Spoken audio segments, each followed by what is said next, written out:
Well, thank you. Thank you. That's a roaring crowd. Thank you very much, Clint. Thank you all for coming out tonight. This is Astrology Night. We have it the first Wednesday of every month here at Soul Food Books in beautiful Redmond, Washington.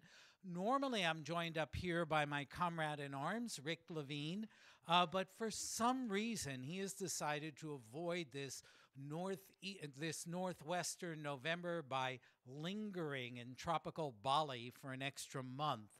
So please, I ask you to send your prayers and your pity for Rick among the lotus blossoms in Bali. Before we get started tonight, I have a couple of announcements.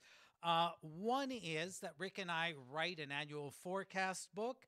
It's called Your Astrology Guide. This one, appropriately enough, is Your Astrology Guide 2013.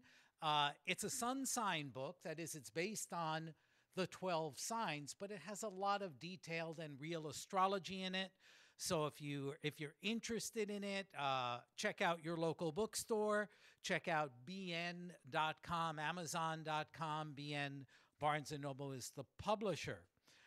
The other things I do want to share with you is my lovely camera person, who's also my wife, Danique Jower, will be performing here at Soul Food on Saturday, November 24th at 8 p.m. with her band, Double Pisces, which is actually two Pisces, each with the moon in Pisces. So they should be quadruple Pisces. That's Saturday, November 24th. One more plug. Rick Levine and I, for the past 5 years or so, have been doing an astrological retreat at Brighton Bush Hot Springs. We do it in January in the dead of winter. This year we're going to be at Brighton Bush, Breiten Bush.com, in Brighton Bush, January 11th through the 13th. And just as Rick and I talk about the upcoming astrological month here at Soul Food every month, at Brighton Bush, what we do on a Friday night, Saturday, and Sunday, in between dunks in the hot tub, is that we talk about the planetary patterns for all the year ahead, 2013, and then we go through the individual charts of each one of the attendees. There's usually 15 to 20 people, and talk about how the astrological patterns of the year are working in their lives, in their charts for the year ahead.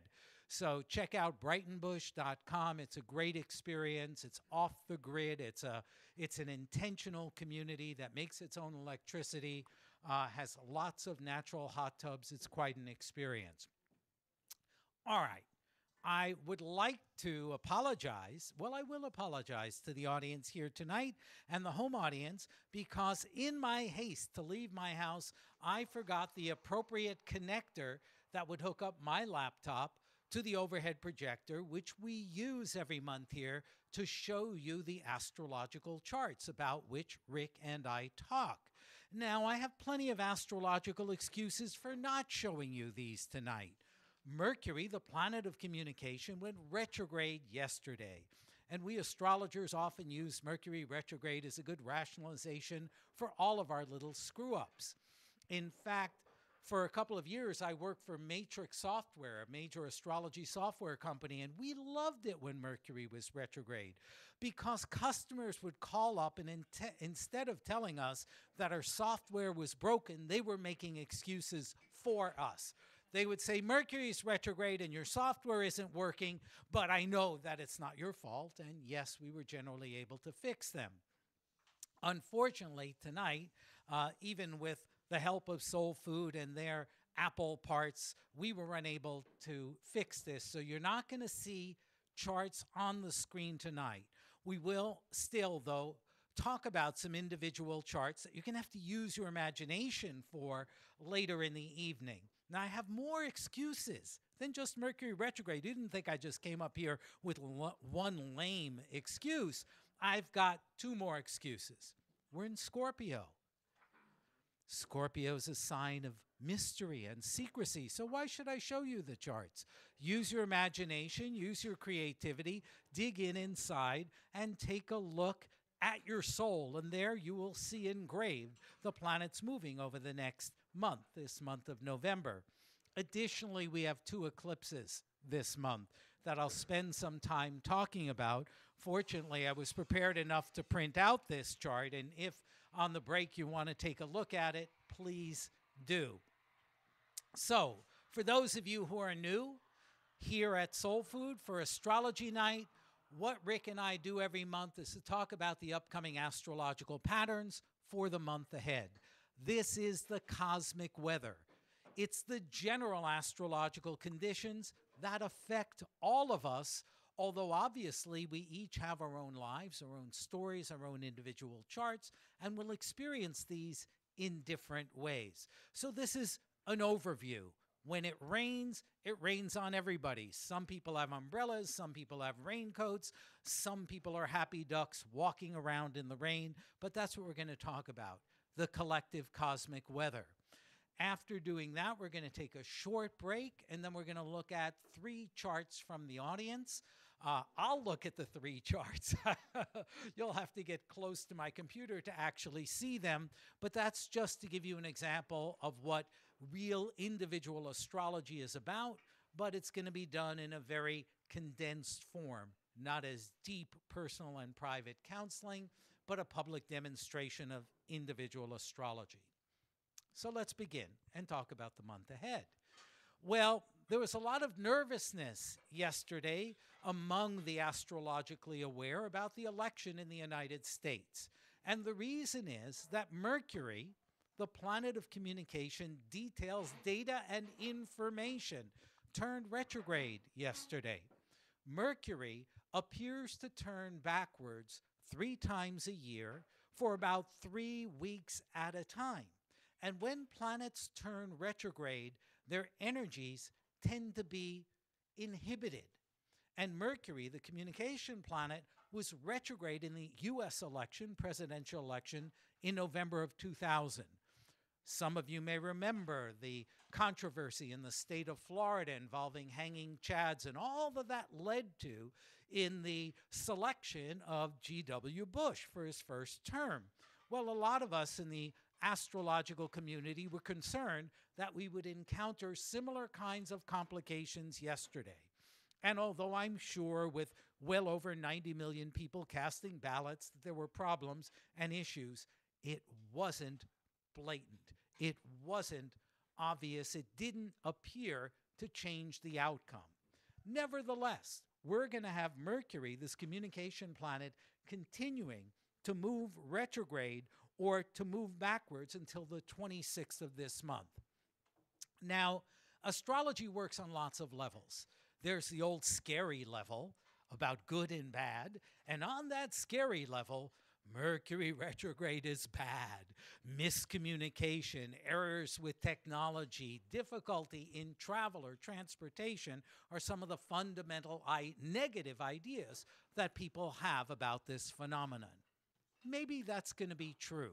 Hard to tell, but certainly from an astrological perspective, the recommendation is that you double-check data and details over the next 3 weeks, or 19 days, actually. If you send a message and you don't get a response, it's probably good email intelligence to send another message. Don't assume that the person didn't get it. Maybe it was treated like spam. Maybe something happened along the way. And especially during a Mercury retrograde period, we astrologers believe there's a greater likelihood that the data, the details, and the information that Mercury represents are likely to be convoluted, misconstrued, or lost in some way. Now, I think this Mercury retrograde, although it hasn't been obvious thus far, it just began, in some ways might be even more complicated than a typical Mercury retrograde. And the reason is that it began with Mercury in the sign of Sagittarius. Now, planets represent raw energies. Mercury is the messenger. Signs tell us how they work. And Sagittarius is not a sign of details. Sagittarius is a sign of principles, of big ideas, of big possibilities, which is not really a comfortable domain for Mercury. In fact, according to traditional astrology, Mercury is at a disadvantage in Sagittarius because the near sight vision we need for Mercury to read the pages of the book, to understand the data or details in a chart, doesn't work so well because Sagittarius is farsighted. Sagittarius is not particularly interested in what's right under our noses. It tends to be looking over the horizon.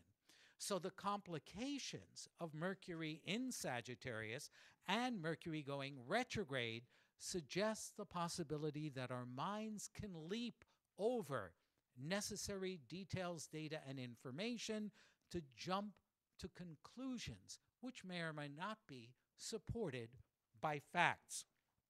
Mercury, while it's going retrograde, next week on the 13th of November, is going to back into Scorpio.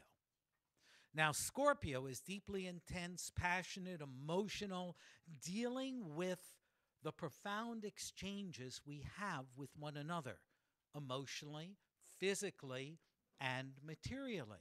Mercury going back into Scorpio, retrograding back into Scorpio, means that if you swallowed the resentment you felt about some deal, about some situation, about something that wasn't fair, but you weren't ready to face it, or perhaps you didn't even see it, Mercury's return to Scorpio on the 13th of this month may trigger over the subsequent 2 weeks a recollection, revenge, or a reaccounting for something in your life. Now, what's interesting in terms of the notions of what's good or bad or easy or difficult is, as we know, almost always determined by the consciousness you bring to it. In other words, if Mercury going back into Scorpio represents sort of bringing up some undigested emotional issue, some unfinished piece of business, then if you're resentful about it, if you feel victimized about it, if you go into blame mode or guilt mode, that's probably not going to be a very helpful experience.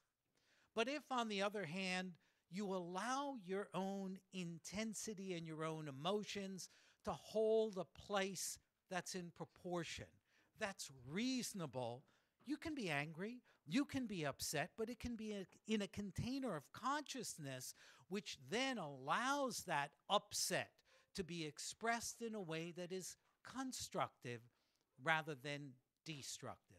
And in fact, through this whole Mercury retrograde period, again, November 6th through November 26th, it's a wonderful period of time to go back and complete unfinished business, to tie up loose ends, because what's happening is that the planet of information is revisiting a place that it's just been. And in revisiting a place it's been, we have an opportunity to revisit and revise and review and redo. All these re-words go with Mercury retrograde. It's a do-over, and if you bring that state of mind, that it's okay to go back, and even, yes, to go back on your word. There's probably nothing stupider than saying, I've made a statement, and although conditions have changed, and though it no longer applies to my current state of mind or our current relationship or our current circumstances, I've got to stick to it. That's not honor. That's not commitment. That's resistance. That's unconsciousness. So giving ourselves a chance to maybe untangle some of the knots of agreement that we've made would be, I think, a very good use of this Mercury retrograde cycle. There's another reason, one that I brought up, but now let's connect it. Although I've got a list here of sort of the key astrological events for the month, maybe about 10 of them, I probably won't talk about all of them, because the real value of information is not the volume of information, it's the utility of it. You know, I generally provide clients with hour consultations, but sometimes I wish I could do 5-minute consultations. Not because I'm lazy, but because sometimes the most pertinent thing that you say could happen in 5 minutes. And then all the rest of it, which is meant to be supportive and helpful material, might just be distraction, might be something that gets in the way. More information does not mean better information. In fact, most of you in this room, I bet, own books and perhaps own dozens of books about spirituality, metaphysics, self-awareness, psychology, that are filled with brilliant ideas. You know, if I could just live up to one of those books, I wouldn't need the rest of them. That in this kind of hunger for more, it's kind of like the American diet, right? More is better. We don't care about quality, just, all you can eat. And I think particularly this month, with Mercury going retrograde and sort of intellectually overfed Sagittarius and backing into Scorpio, a sign of absolute necessity and utility, and having 2 eclipses this month, what we get rid of might be worth more than anything we can possibly acquire. Now, eclipses, of which we have 2, and eclipses usually come in pairs. And eclipses come in pairs because they occur when the sun and the moon join together, that's the new moon, or oppose one another, that's the full moon. When these events happen close to what are called the moon's nodes. The Earth orbits the sun every year, the moon orbits the Earth every month, and where these 2 orbits cross, like overlapping rings, those are the nodes of the moon. Most all astrologers put them in charts. They're very interesting points in terms of karma, dharma, self-development. But when you get a new or full moon near the nodes, which happens on average about 5 times a year, the sun or the moon gets swallowed, at least temporarily, or gets a bite taken out of it, which is why these nodes, which are invisible points, but they are real astronomical points in the sky, have always been named after devouring creatures. Hindu astrologers call the nodes dragon's head for the north node, dragon's tail for the south node. In other traditions, they have been called serpent, snake, and even wolf, because the astronomers who knew about these mathematical points could predict eclipses, when the wolf would take a bite out of the moon, when the serpent would swallow the sun. So what these eclipses really are special alignments of the sun, the moon, and the earth. Now, many of the traditional ideas about astrology with respect to eclipses are not delightful. In fact, the traditional literature on eclipses is almost overwhelmingly negative. Eclipse is bad. If it falls on a planet in your chart, bad. Well, that obviously is not particularly helpful. I mean, what do you do with that kind of information? Where do you go with it? So there's the practical aspect of it, but it's also the old let's scare the person with astrology routine, which, we just don't go for very well these days. One of the great astrologers of the 20th century was a Frenchman who moved to America. His name was Dane Rudhyar, Rudhyar. Not the easiest read. He writes like a 19th century Frenchman, very philosophical, not in the sort of sparse modern American prose that's really geared down to our current short attention span. But nevertheless, for anyone who studies astrology, I certainly recommend Rudhyar's work. Some of them are really philosophical and not easily accessible. Some of his books are definitely accessible and applicable. But what this guy did, among many other things, was he gave a very interesting description about what eclipses do. And just to sort of get you almost figuratively on the same page as me, on November 13th, that's next Tuesday, we're having a solar eclipse. Now, solar eclipses occur when the sun and the moon are joined together in the sky, which happens once a month. That's called a new moon. It begins a new monthly cycle, but when they're close to the nodes, the sun gets a piece bitten out of it, or is totally swallowed up, or in this case, it's called an annular solar eclipse. annular from the word ring. So the solar eclipse that's coming up in 6 days is one in which the disk of the sun in the path where it's visible is covered by the moon, but you see a little ring around it. Now, solar eclipses are only visible in narrow paths around the globe. Lunar eclipses are visible everywhere you can see the moon. What Dane Rudhyar said was this: in a solar eclipse, what's happening is the sun, which is will, consciousness, purpose, identity, and life force, this driving expression of being. That's what the sun is. It's the vitalizing factor of our solar system.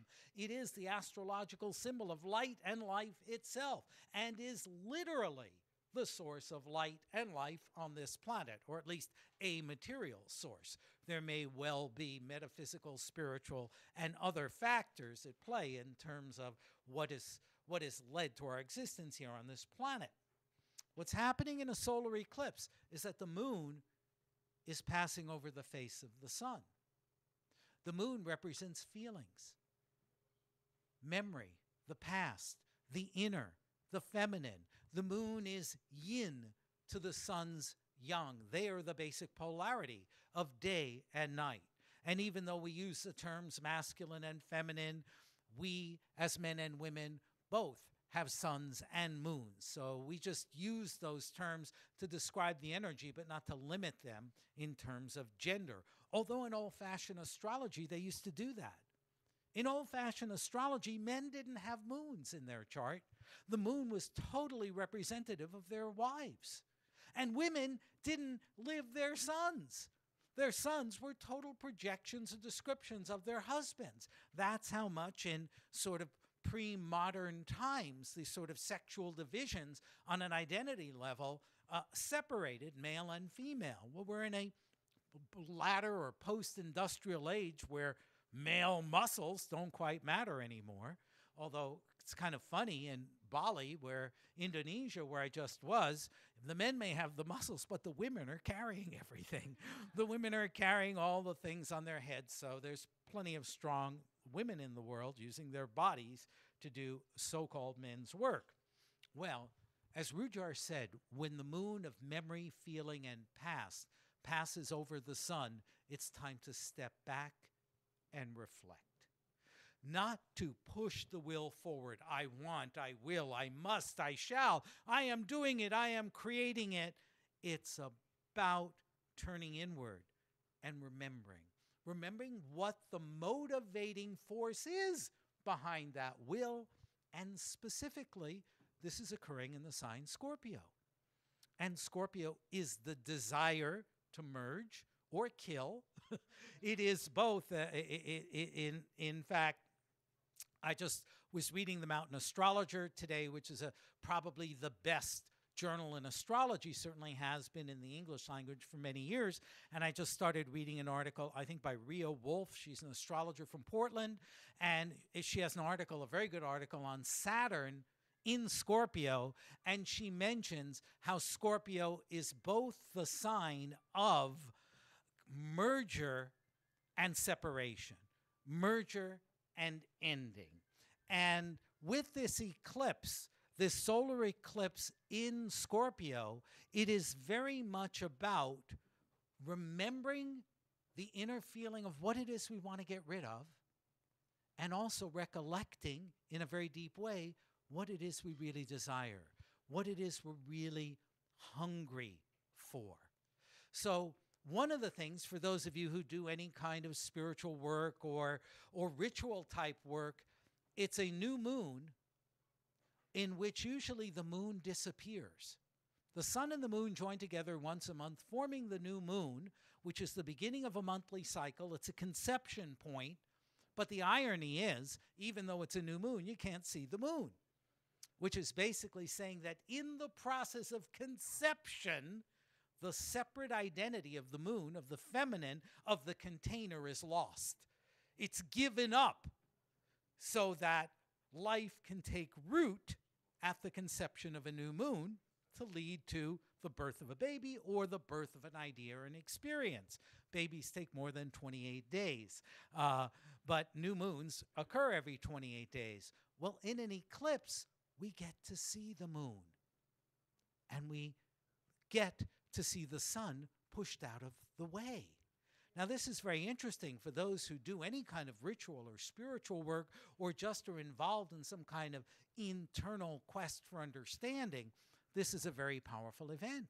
A new moon in Scorpio represents the connection to a forgotten past, a forgotten connection.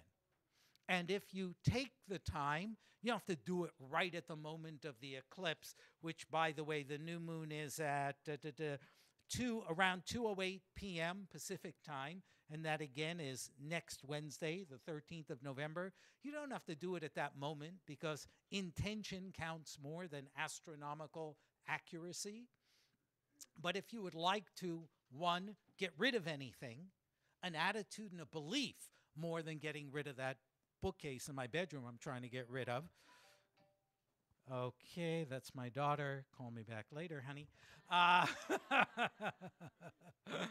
Scorpio moon, that she is. But if you want to get rid of anything, an attitude, a belief, a habit, it's a good time to set that intention.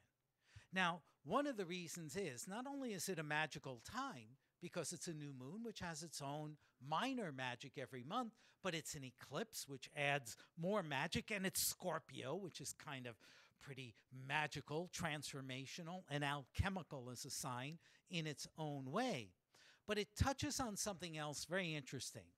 There's a physicist, his name is Goswami. He was a professor at the University of Oregon, a physics professor. He's an Indian guy, but he's trained in physics. He was in the movie The Bleep that was out a few years ago.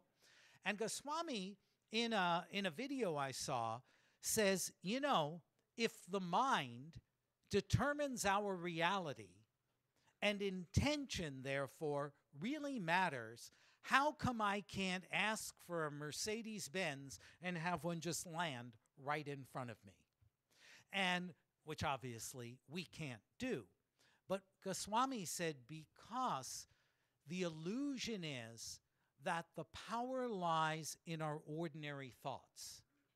The real power of who we are, the real essence of who we are, energetically and metaphysically, lies below the level of the conscious mind.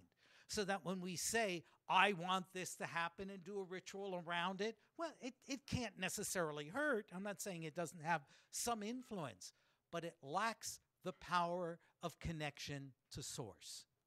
And when we go to source, we're beyond language. We're beyond consciousness in an ordinary sense. So what this new moon eclipse of the sun really is an opportunity to tap into source. And instead of just saying, I want to get rid of my habit of smoking, or, watching Jersey Shore or whatever it is. Although we've been saved from that. I think the network has taken it off the air. So there is divine intervention on a corporate level. Don't wrap the corporations. They know how to cancel shows as much as they know how to put them on. But tuning in and just saying, what is it in my beliefs and in my life that I no longer need? And I trust and I open myself to let it go without asking specifically to know what that is. See, the language of the moon is silence. It's operating below the level of words, which is where we are as infants, where spirits are outside of this dimension, and it is where there is an extraordinary amount of energy available to us. So this is a very special time. Now, of course, there's a risk involved. The risk is that you may not agree with the cosmos about what it is you don't need. That job, that car, that relationship, that hair that you're so attached to, that beard that, you might not be ready to let go of it. So it really takes a commitment to some kind of higher power, some place where you are connected to the cosmos. There is a door that's opening there. And let's go to the other side of it. That if we look at, again, the scorpionic model is not only purging, but one that makes a space so that things can come in, which is one of the great things about emptying. There's an extraordinary amount of power in emptiness because there's room for things to come in. So one of the other things on the incoming side, I wouldn't necessarily feel that great about recommending that you intentionally go for love, better relationship, better sex, more money, longer vacations, better job, because I think, again, putting your logic into it gets in the way of the magic, okay?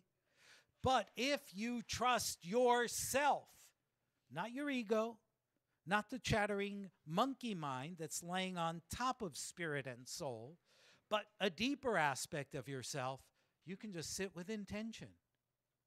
I choose to make space to let go of that which I no longer need, to allow that which will serve myself, those I love, my community, humanity, animals, the planet, the cosmos, that will serve it better. This is very powerful stuff, but I want to be clear. You have to have trust in yourself to do this. And I don't mean trust that you're an infallible human being and won't make mistakes. Who knows what a mistake is, you know? The very stupid failure that we make may enable something else to happen. I feel stupid because I didn't bring the right connector to hook this computer up, but I haven't shut up about Scorpio and the inner life and the darker side, that putting those numbers on the screen and running them around might be good for us data-grabbing astrology geeks, but might not contribute to the process of the magical transformation that seems to be potentially on the agenda this month. So let me come back to that issue of trust. It's not about trusting yourself to be infallible. It's not even about trusting yourself to be good. Look, you're human and you're in a body. When there is matter, when there is light, when there is ground, there will be a shadow. You will have your shit. It's just part of being human. Reminds me of this guy I met years ago, wonderful guy who talked about the absolute perfection of the human body. I said, really? Then why does my poop stink? I mean, this is, you know, our notions of perfection on our spiritual or intellectual or philosophical ideas of perfection don't exactly correspond in every case to organic matter. But if you just trust that basically you're 1/100th of a percent leaning more towards the light than towards the dark, that's all you need. It's like an election. And there will be no recount. A one-vote win is enough, even out of 90 million votes cast. That's all. If you're willing and able to put yourself on the scale to that degree, there's no reason to be harsher, to push it further. You know, I always think people are worried. Oh, power. You know how many clients have power issues? Oh, I don't want to abuse power. My life is unhappy. These are often Pluto's stories. And I sometimes say to people, you know, if you get out of hand, then the rest of us will just have to band together to stop you. And if we can't, you're God and you win. So I encourage you to not be afraid of your power as long as you have just the slightest featherweight of light of self-trust along the way. Okay, so that's about that eclipse. Let me fill in some things and then we'll move forward. Oh, I do want to say one more thing about it. What we often look at, and what Rick and I look at usually every month when we look at a new moon chart or full moon chart, is to see how the other planets are relating to the new or full moon. These are what we're looking for, are aspects or significant angles between the planets. This eclipse on November 13th has no major aspects to it. Now, what that means is, well, there are 2 points of view astrologically, and this will be true for any planet in your chart. Somebody will say, well, I can't find love because my Venus, the planet of love, is unaspected, meaning that Venus has no direct telephone lines, thick, fat, obvious ones, to the other planets.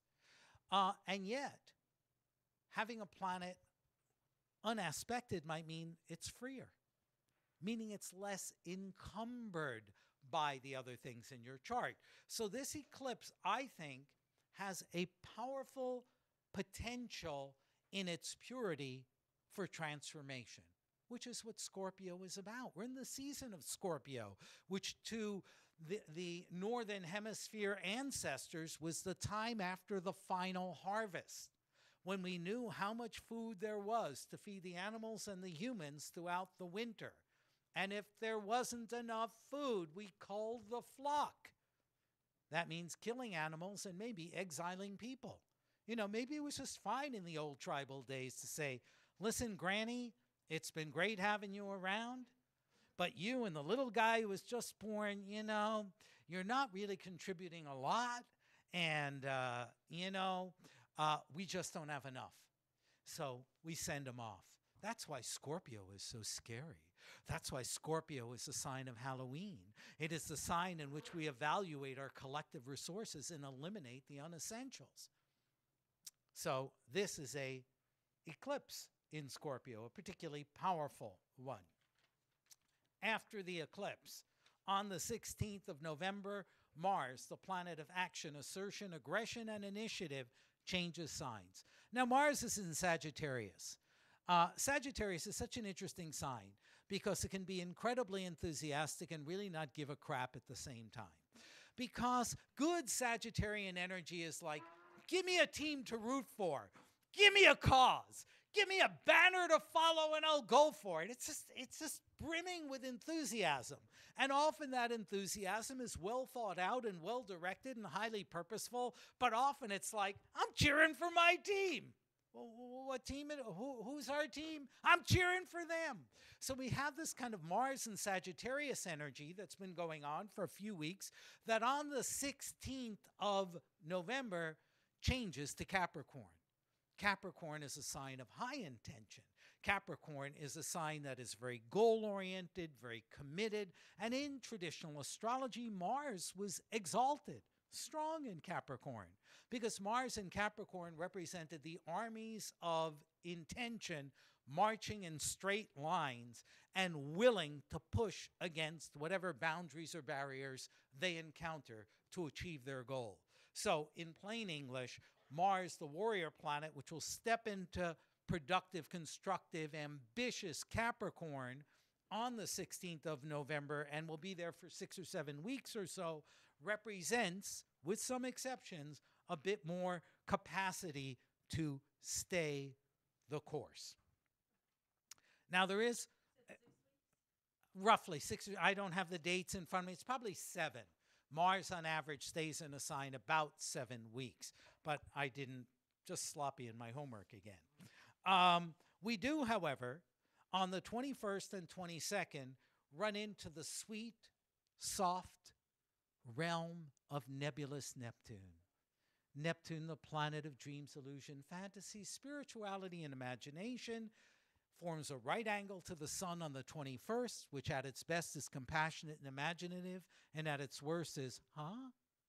And then the following day, Venus, the planet of love, aligns harmoniously with Neptune, which combines personal desire, Venus in Scorpio, I want you, I want it all, but I'm so jealous, I'm jealous of myself, that, but its harmonious relationship to Neptune, which says there's enough for everybody, the planet of spirituality in the seas, adds a kind of softness, romanticism. So we've got that, and then things get harder again. On the 23rd, Mars squares Uranus. The action planet runs into a right angle with the planet of rebellion. Great for innovation, not so great for cooperation. Then, on the 26th of the month, Mercury goes direct. I was going to say hallelujah, but that's crap. I really don't care that much about Mercury retrograde. As my partner here at Soul Food, Rick Levine, points out, Mercury is closer to the Earth when it's retrograde.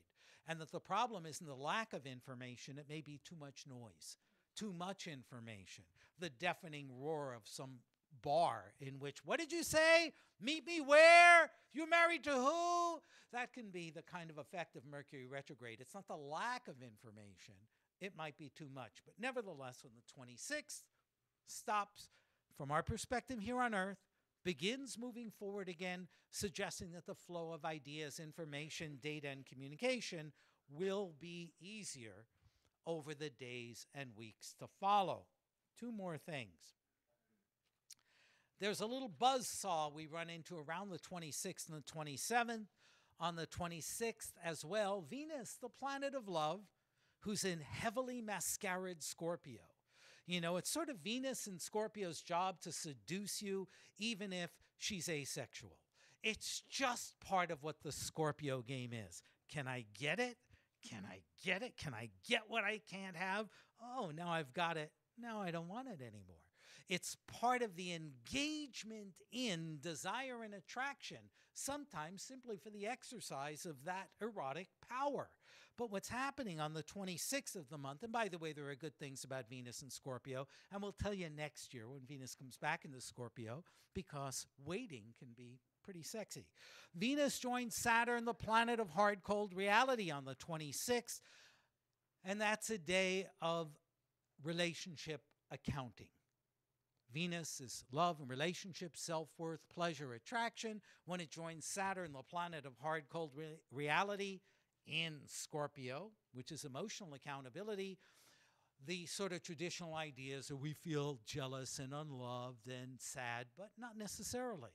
It can be also a period of time in which we gain clarity about the returns of reward and love and pleasure that we have in our lives or that we're getting. And if we're not satisfied, Saturn, as I often say, is the planet that says no but means yes. It says no because it sets boundaries and barriers. But if you're very clear about what the no's are, you just do a negative picture and it tells you exactly what you have to do to get things done. Saturn is clarity, often coming in a form that you don't like, but clear, which is very valuable. Now, just to continue the intensity of those days, on the 27th, Mars, the action planet in Capricorn, joins Pluto, the lord of the underworld. And Mars joining Pluto on the 27th of the month has to do with an intensity of action that can be extreme, that can be turned inward with anger and resentment that's unexpressed, or in a positive sense, it can be applied. I read a book about anger years ago that said couples that fight actually can be as successful as couples that don't. And there was some research to back that up. The key is how you fight. And the key to fighting was to be specific about the issue and to stay on the issue. If I go, I'm mad at you, you have nowhere to go with that. What the hell are you supposed to do? Die, disappear? Most people will either back away from such a thing or fight back. But if you say, I'm angry at your lateness, well, that's something we can work on. If you narrow the focus of anger and stick laser-like to the target, you've actually got a chance of engaging and surgically removing or transforming behavior without destroying the host, the object of that. And Mars-Pluto is a very good opportunity to take that force of will, whether expressed as anger or action, and narrow it in a laser beam way. Okay, one more thing. I skipped the sun going into Sagittarius because why should that happy Disney story ruin all my good scorpionic tales? Nevertheless, and Disney was a Sagittarius, but nevertheless, on November 21, the sun goes into Sagittarius, which is certainly in this country, and I appreciate and recognize that there are viewers watching this on YouTube and on Ustream from other places in the world. But in the U.S., we celebrate Thanksgiving, this holiday of expansive, bountiful overeating on the first Jupiter's Day of Sagittarius every year. Thursday is Jupiter's Day. Thor is Jupiter.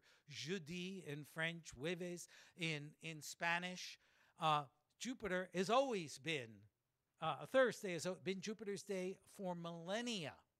And the first Jupiter's Day in Sagittarius is when we celebrate Thanksgiving, which is this joyous optimism. Hey, we've survived Scorpio again. Yay! I didn't get cut from the team. So that's on the 21st. although enthusiasm may get a little bit out of hand as the sun is squared with nebulous, dreamy, illusory Neptune at that time. Lastly, we come close to the end of the month on the 28th of November with a lunar eclipse. Now, lunar eclipses always occur at full moons when the sun and the moon are opposite to one another. The sun is in Sagittarius, the sign of higher truth, big meaning, long journeys, absolute right or wrong. And the moon is in the opposite sign, Gemini, the sign of various data, disconnected thoughts and ideas, immediate conversations, and right, wrong, what's the difference? Depends, everything changes and moves. So that full moon, which occurs every year, is about the contrast between big truth and meaning and short-term details. And the issue in life is when we're dealing with oppositions is recognizing that both sides have their role. What can happen is you can say something to somebody that's a really important belief of yours that you're really attached to, and they come back and give you some data which seems random, and then you get pissed at them, and they're going, what are you so upset for? I wasn't disagreeing with you. I was just pointing out this other stuff. So person A, that's you, is having a Sagittarius conversation about truth, meaning, the American way or the Armenian way, whatever you like. And we're Geminis just going, hey, I'm just giving you data here. I'm just an encyclopedia flipped open to whatever page. Don't take it so personally. So that's what that particular full moon is about. But the fact that it's an eclipse of the moon to Rujar means let go of the past. Because the shadow of the earth, which is the present, is falling on the face of the moon, which is memory. So here's the moon in Gemini, which is 1,000,001 distractions, 1,000,001 ideas, 1,000,001 tasks, all of those things that we could do, should do, might do. And this eclipse says, could you just let it go? Or let some of them go? Or at least recognize the difference between trivial pursuit and meaningful activities?